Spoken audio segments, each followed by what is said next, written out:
کسی مضبوط پہاڑ کا اتنا بوجھ نہیں ہوتا جتنا بے قصور پر تہمت لگانے کا ہوتا ہے۔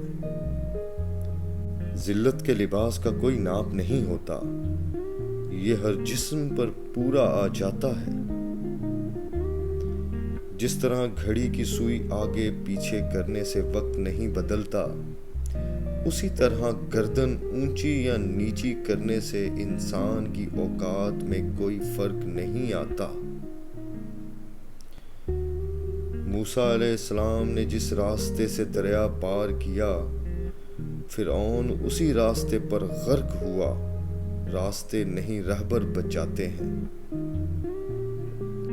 دو چیزیں ہمیشہ زیادہ نظر آتی ہیں، اپنی سمجھ اور دوسروں کی غلطی۔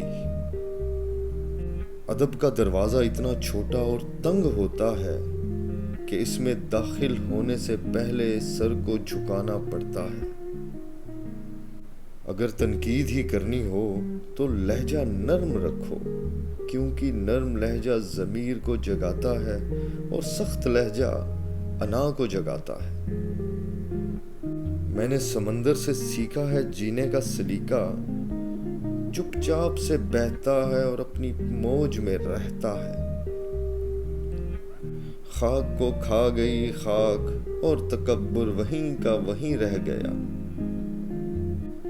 مزاج میں تھوڑی سختی لازم ہے، لوگ پی جاتے اگر سمندر کھارا نہ ہوتا۔ وقت کے تماچے کی دیر ہے صاحب، میری فقیری کیا تیری بادشاہی کیا۔ اگر دوسروں کو سمجھنا مشکل ہو جائے تو خود کو سمجھا لینا بہتر ہوتا ہے۔ جب کوئی دوست تمہیں اپنا راز بتائے تو یہ سمجھ لینا کہ وہ اپنی عزت تمہیں امانت دیتا ہے، اس میں کبھی خیانت نہ کرنا۔ انسان ہو اور ظرف نہ ہو، گویا کتاب ہو اور حرف نہ ہو۔ بہترین عاجزی یہ ہے کہ انسان دوسروں کے اندر ایک برائی دیکھے تو اسے اپنے اندر 10 برائیاں نظر آ جائیں۔ کسی تنکے کو حقیر نہ سمجھو، ورنہ وہ تمہاری آنکھ میں پڑ سکتا ہے۔ منافقت کے ڈسے لوگ پھر خلوص والوں پر بھی اعتبار نہیں کرتے۔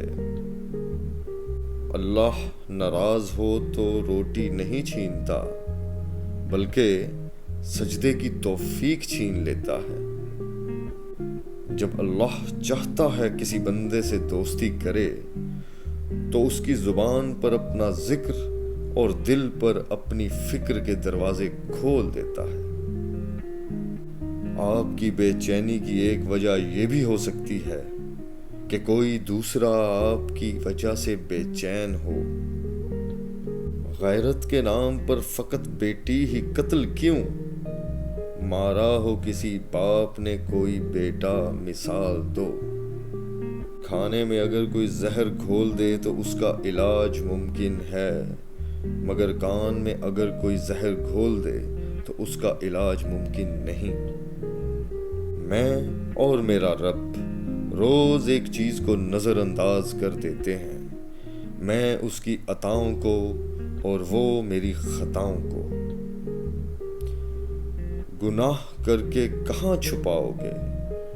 یہ زمین و آسماں اسی کا ہے۔ اگر تم نے کچھ نہ بدلا تو کچھ بھی نہیں بدلے گا تمہاری زندگی میں۔